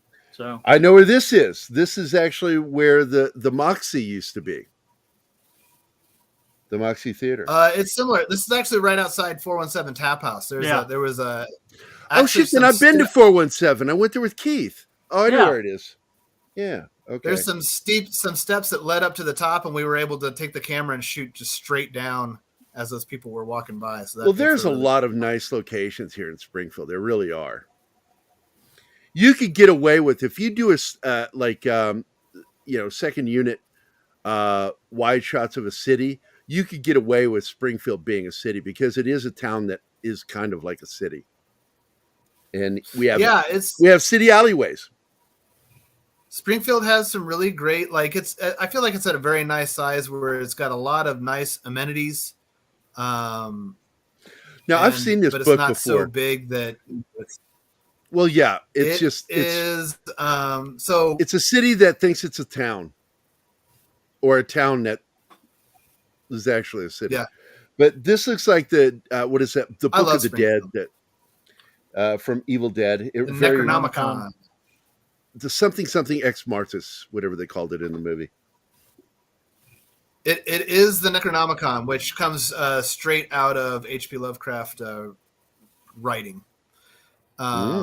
We got permission from an artist to use that. He had made 100 pages for his own Necronomicon, and I got permission from him and we crafted our own book out of leather, aged the pages, and we made it from scratch. A buddy of mine, Sean, did that. He had to look up book binding. And the last photo is this one. Now, I thought he was the cult leader for some reason. No, he's one of the brothers. He's the older brother that the whole town loves. I guess we haven't really talked about the synopsis of the story. No, I've not gotten into it because I don't want to spoil anything. Well, we can try to avoid spoilers. It's a story about two brothers. And, there's an older one and a younger one. And the older one is very popular in the, Springfield-esque size town that they live in. He's a field reporter, so everybody sees him on TV all the time, and the whole town just loves him. Everywhere he goes, people recognize him. He gets, free food, all kinds of stuff. And he's got his younger brother that is not as popular and, in fact, is his cameraman and follows him around everywhere he goes and is constantly living in his brother's shadow. They're out and they find this cult who kind of wants them to come out and interview them, and they claim that they can bring people back from the dead and all this stuff, and they can't prove it though.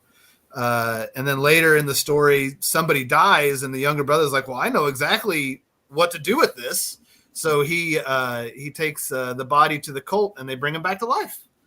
But then they find out pretty quick that was a mistake. Because they tear a fabric into time and space and release the Kraken. Something along those lines. That's my guesstimate. As most Lovecraft stories go. I have not seen Cannibal the Musical, so I guess I can't say that any inspiration came from that. You should see that. They got screwed really bad, Trey Parker, Matt Stone, when they did that through Trauma.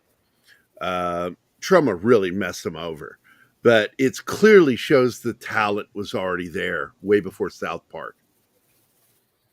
And I have a copy of it. I have a copy of it on VHS here somewhere. I never bought it. If it's on VHS, I probably won't be able to watch it. But my buddy Mac was dating this girl, and she found out that I knew a lot about Trey Parker, Matt Stone, and lent it to me. And I've tried to give it back to her here in Springfield for years, and she's just, yeah, I'm going to come get it. It's been over a decade. I'm like, I guess it's mine now. It's like she's never going to come pick it up. She probably doesn't want it anymore at this point. I don't know. Weird. She's a weird chick. I don't want to say who her name is clearly because, like, I'm going to say something messed up. He says, "Yeah, we got frisky last night. I think she has a tail, like a prehensile tail." He's like, "Yeah, I felt something back there, like a nubbin. It was weird." What a bizarre thing to happen. Talk about H.P. Lovecraft. My God, we've had 144 comments in the chat. Yeah, because Bush can only type 10 letters at a time. Like, wow, how do we get so many? He's typing like an asthmatic person. I want. It's like the kid from Malcolm in the Middle. Yeah, exactly like that. Need for you. I think Bush has a special message for you. F you, Gary. Under 10 characters. Under 10 characters, that's right. Hey, Bush, this one's for you, even though it says Shinatsky.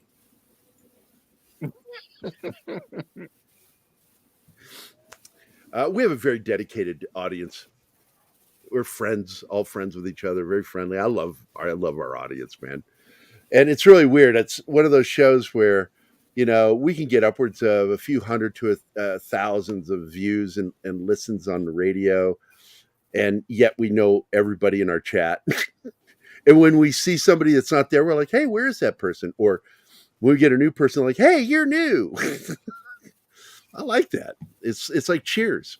You know, we're the bar where everybody knows your name. I'm not saying anybody cares. I'm just saying that we know. I just finished my the last of my Wake by Fuel Up in my Superman cup. It's delicious. So let's move into some more Q&A here. Is this it?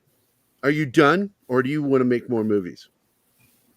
I would love to make more movies. I think the hope is that, this one was very, very much grassroots. You know, I had to raise money through some different platforms and had to, go around and try to rustle up some executive producers to give some money and then some of my own money as well. I would love it if this one got me to a point where, I mean, obviously you always have to be involved with getting the money, but if it was a much easier process the next time.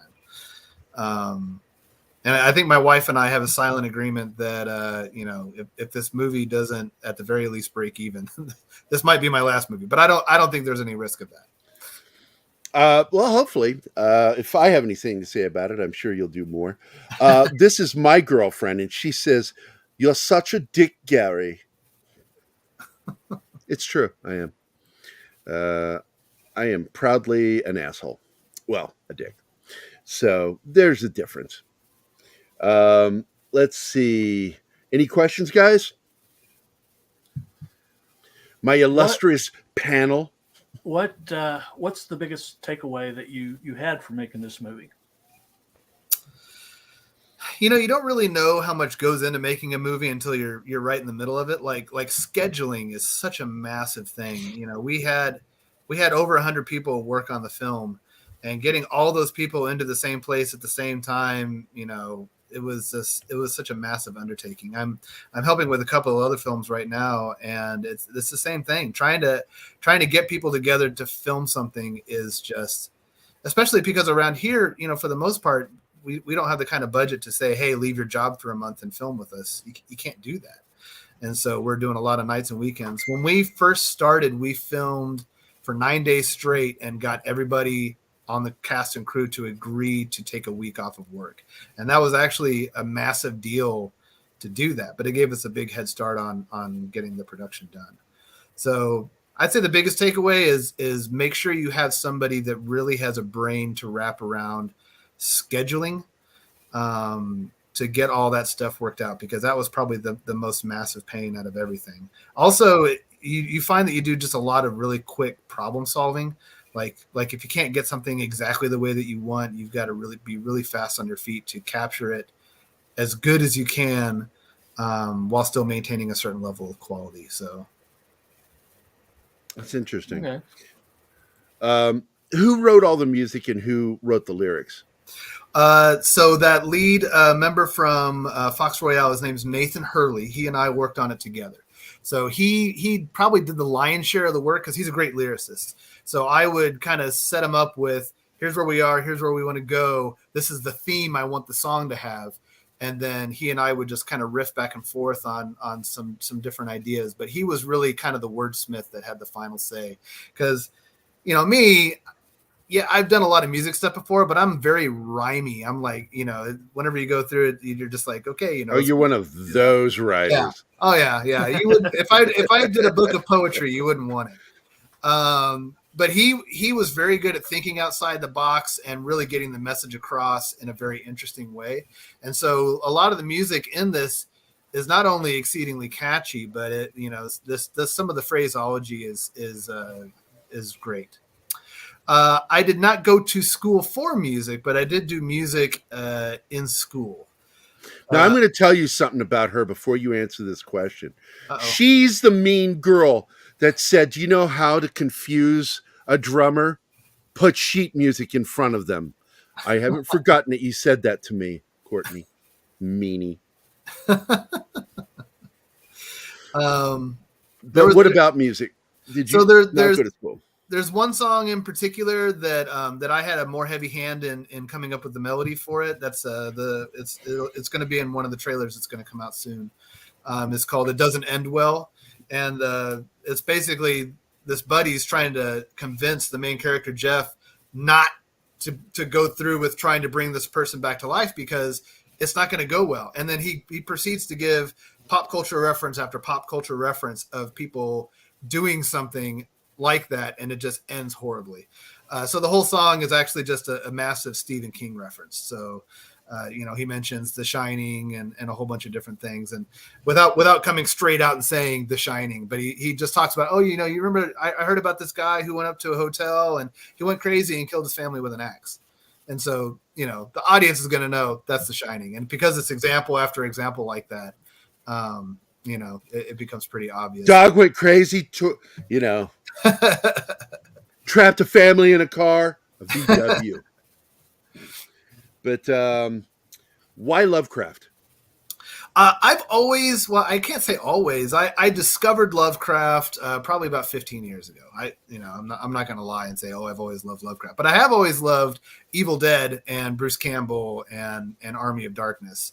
And so once I realized that the Necronomicon was actually from H.P. Lovecraft, that's what made me kind of dig more into that. Lovecraft, I felt like did some really unique things where he had several stories, but had a common mythology that underpinned everything. And I feel like he was one of the first writers to really do everything that. Was undescribed, you couldn't describe it. It was so horrifying. And I try to stay true to that in the film. There is some elder god stuff that goes on, and while you may see parts of it, you never see the whole thing. Because again, I wanted to kind of stay true to that Lovecraft feel of you never really see the big bad, Yeah, and let me see. I've got some starred comments here. Yes, Anima says, I am such a dick, Gary. Yes, I know that, baby. Let's see. It's spelled Jerry, not Gahary. Thanks, Monkey. And your name is Monkey Giebus. Bush says it's Gary, not Gary. I get shit on by the audience, by the way, if you didn't catch that. I'm seriously laughing out loud that this has happened to you, Bush. We're all laughing at Bush for being truncated to just 2 words. Like, what? It's so weird. Raising money and getting people interested in your project is super hard. I thought it would be easy, but I was so wrong. And that's our buddy Jason Knight right here in Springfield. Yeah, I know Jason. It's Actually, horrible, isn't it? this is It's probably horrible knowing him. It's probably a good time to point out. I don't really know Jason that well. I know Jason kind of through Brittany, and I saw some. That's how I met him. He posts funny stuff all the time, and I think I even like patted him on the back the other day at the Alamo, and he looked at me like, "Who the heck are you?" So why'd you touch me? Yeah, I think he and I know each other only in the sense of I know his name, and if I saw him somewhere, I'd recognize him. I know him through, or I met him through Brittany, but I've talked to him. I like the guy. I like the cut of his jib. He's a good dude. He posts some of the funniest stuff. Yep. But yeah, I also know that he's also a fellow filmmaker, and what he's saying and there he loves is horror. Absolutely He's true. a big horror fan. Raising money for a film is very, very, very difficult. So, like I said, I raised some money on Kickstarter and then ended up having to go out and get even more. Yeah, we read that one and moving to the next one. What's in his background? It's blurred. He has a filter for his background. My guess is that's probably related to the previous to the music question. Yeah. Oh, your education. Gotcha. Actually, my background is really weird. It's actually not filmmaking at all. As far as on the creative side, I started off with music and I did a lot of acting. I got to be Seymour and Little Shop of Horrors and all that. And then I've always had a love of comic books. I wish I could show you my wall over here. It's all comics, but I wanted to be a comic artist, and I tried it for a while, and I realized really quickly that I am an awful artist. No matter how much I went through books and videos and all that and tried to get really good. But it occurred to me that I was good at sequential art, even if the art itself didn't look good, and I thought that lent itself really well to film. Sequential storytelling, visual storytelling. So I went on Video Copilot and just started learning how to do special effects, just as a way to learn how to do stuff. I went through, I think, all 150 of their different examples. And then started writing stories that I could use. I could leverage the special effects that I learned to kind of pull that out. So that led to some of my earlier film work, and actually, I that's once you learn After Effects, you can use it in all kinds of ways. As far as my regular background, I work for a software company, so I've got an MBA in project management, which does help with the scheduling part. Very good, very good, very good. Oh man. Any other questions, gentlemen? Steven? Yeah. I wait to see what happens. I actually want to see what this is. Well, what do you guys think about the idea of doing having him back on with the movie? And That'd be awesome. We can do kind of a MST3K thing where we can all put us down in a little corner and we can riff on it and enjoy it, talk over it, because I don't want to ruin it for people, but at the same time, it's fun doing that. I've riffed even my own stuff. No thoughts, Ryan? None? Yeah. What did you say, Ryan? Or okay. Yeah, I said Ryan. I'm open to at the very least doing a kind of a private screening so you can kind of see an idea of what's going on. I'm really trying hard to get a distributor interested, so I'm trying to kind of control how much is pushed out there. Yeah. You have to control it. Yeah. You have to. But we can talk about that in the future. Was there something that oh no, that was the TMZ thing you shared. Okay. Well, as we move into the last 10 minutes of the show, I guess what else is on the books? Let's look past this. If you're going to make another film, what's the genre? You can shoot it locally, of course. It will be either. Well, It'll probably be either horror or sci-fi. I've got some ideas on a couple of time travel concepts that haven't been done yet. I also have kind of a fantasy one involving Santa Claus in prison that could be fun. And yeah, it'll be somewhere along those lines. I have some horror ideas too, but that's kind of the stuff that's most recent in my mind. That's really good. By the way, Monkey Jeebus, Chris Gore is going to be with us on our Blade Runner special that's coming up in a few weeks in May. He'll be joining us. Possibly even one of the art director for the movie Blade Runner may also join us. It'll be an intimate thing when we do it. It'll just be a handful of us, not the traditional Saturday morning stuff. But Chris Gore is a good dude. He's I'm a big fan. It's my favorite movie magazine is Film Threat. I think it's one of the best magazines out there for independent filmmaking. And Chris Gore is somebody that we know. He's been on our show, and I love Chris. Busy dude, really busy dude. But I think it'd be a good idea to get this in front of him too. I think it would be. So Monkey, if you want to pass it on to him, I'll pass it on to him too and let him know about it. You want some good independent horror, Chris? Huh? Here you go. It's called Eldritch USA. Written by a local boy. Made good. Local boy will make good. Nothing? Nobody wants to add anything. Why do I even do this show with you guys? Nobody's adding anything. I had a question. Little. What? What? What are you, Ed McMahon now? You are right, sir. Ah.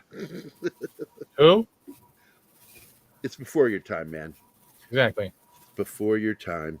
Okay. You were still like semen locked in your dad's testicles when Ed McMahon was a thing. I'm so glad you're thinking about my dad's semen in his testicles right now, Gary. I'm glad your life. How far away from you is he? Is he pretty close? No. Hey, Tom's in the house. Hey, Tom was here earlier. Oh, we took a break for an hour. Tom. Thanks, Tom. Tom is from Midnight's Edge. Tom, you need to talk to this guy right here. This guy right here. It's Ryan. While you're here, I'm going to show the trailers again. I think it'll be fun. Sure. One more time before we get out of here. Let me go to my history. And we'll go with teaser 1 first. And share, present, as they call it. It's not share anymore. It's present. Who knew that I could be so happy just by killing one man in my way? With a little cult and a lot of chanting, you can make the world a better place. If only I had done it sooner, they'd already know my name. So there's a lesson here I think I'm learning. Violence sometimes saves the day. The cult had all the answers, some Latin made it right. I got away with murder, and my future's looking bright. It may be worth pointing out for any of your viewers that that these teasers are on YouTube in 4K if they would like to see them that way. Yep. I'll go ahead and I'll share the link right here. Boom. That's one. We'll go ahead and watch this one quick. It's great to be in the community. You all have the same ideas. It's great to be in the community. You can work together on your problems. It's great to be in a community and pay that temple tax. It's great to be in a community. Why would we ever leave?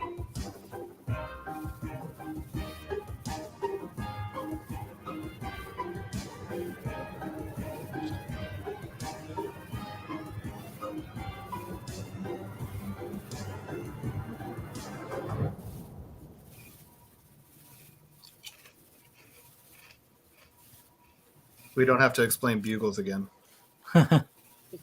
Tom knows bugles. Trust me. Tom knows bugles. So there you go, Tom. You guys should have him on, talk to him. Ryan's a good dude. Ryan's a good dude. I'm really looking forward to seeing this film when it's finished. It is very close to being done. Really, the only thing we're working on right now is the audio portions. And what are you doing? Any ADR or what's going on? Sound effects? The ADR is complete. We're doing some final sound design for the final scenes, and then just kind of going through and making sure all the levels are where we want them. And then at the very end, doing a final master where we master it for a theater room. All right, I put both trailer links into the chat, guys, if you want to go look at them yourself in 4K. Let's see, what is this? Been listening. Movie looks like good fun. This is Cam's Crash Courses. Has an Evil Dead, Rocky Horror Picture Show vibe. Best of luck with it. Please do a watch along. And then, yes, isn't how everyone eats them? I told you, yeah, we all do that here in America. We put them on our fingers and eat them. And my girlfriend says, even in Croatia, we have bugles. I think people eat olives the same way too, right? You put the olives on the end of your fingers and then eat them. I did that too. Yeah, as a kid. Definitely, for sure. I never did that. Really? No. See, one of the big things, like my mother ran one of the main bars on the Strip in Phoenix back in the day. And she would always bring home like tons of olives and lemon wedges and shit. You know, she had 7 kids because she would just not stop fucking, you know, and just a lot of us kids. And so we were fed with bar food. And I ate the crap out of olives. And we would suck the pimento out of it and then put them on our fingers and eat them off our fingers. So, yeah, we did that too. Yeah, I'd always dig the pimento out first and eat it. But thanks, Monkey. Thanks for tagging him. Make sure to mention that this is somebody that we've had on the show. And it's somebody that I think should get some attention, you know, from Film Threat. Because that's what they're about, is independent filmmaking, man. Great mag. I think they're mostly online. I don't think they print anymore. Because that's where I read all their stuff anyway. I never had a bugle till I was 19 or 20. We eat good food and... I've been to Philly. That's a lie. No, man, the Philly cheesesteak is... It is not good for you. It will kill you. But I it's can't delicious. say that I've had an actual Philly cheesesteak. That makes me kind of sad. It uses Cheese Whiz. Yep. It's not good for you. It's like artery clogging if you have it the traditional way. But it is delicious. I prefer the way I have it with melting like real cheese on it. But for me, I don't know. If it comes to like a beef sandwich, the best one to me is an Italian beef. I just love those with the pepperoncinis and the au jus. It's really good. If you want a cold sandwich, I'll plug Jersey Mike's here in Springfield. They're pretty darn good. Jersey Mike's is great. Their Philly is really good. You know, and but again, if you like big bread sandwiches, that's where they're really good. But they also do put a lot of meat. They're better. They don't skimp at Jersey Mike's. They don't. They give you your money's worth with the meat on their sandwiches. I'll tell you that. Subway, they're chintzy. They're chintzy. But I'm also a Jimmy John's guy because I was at Eastern Illinois University in Charleston, Illinois, which is where the first Jimmy John's was. And I used to eat there. It's just this little local sandwich shop. And seriously, you could buy the bread. Like next day, they would sell you the loaves. And I survived on that my freshman year at the university. I'm like, that and ramen. No, I'm telling you, dude. A can of tuna, ramen, little cheese, and Jimmy John's bread, man. Kept me alive for like 2 years. But, hey, man, we've reached the end of the show. Thanks for dropping in, Ryan. I appreciate it, man. Yeah, it's great to meet you guys. And we'll have to have you back on again here soon, especially as we get closer and closer to it being premiered at what is it doing at the Alamo? Yeah, April 28th at the Alamo. Currently, we have one showing. The tickets aren't on sale yet, but I'm worried. I think we may have already, just from pre-sales, already sold just about every seat. So Where do we go to get media coverage on that? Because I would love to cover it. I know we have a press release. I may have sent that to you, but we are. I think we're lining up to get on KY3 and Color 10. I know we just got an article came out today from the Springfield Citizen. We have one coming out on Monday in Springfield News Leader. And I think the Alamo is going to try to have live coverage from the local TV stations at the event on April 28th. That's fantastic. Yeah. I'll check the email, but I would like to cover it on our channel and talk about it, promote it. So, but that's it. That's the end of the show, Ryan.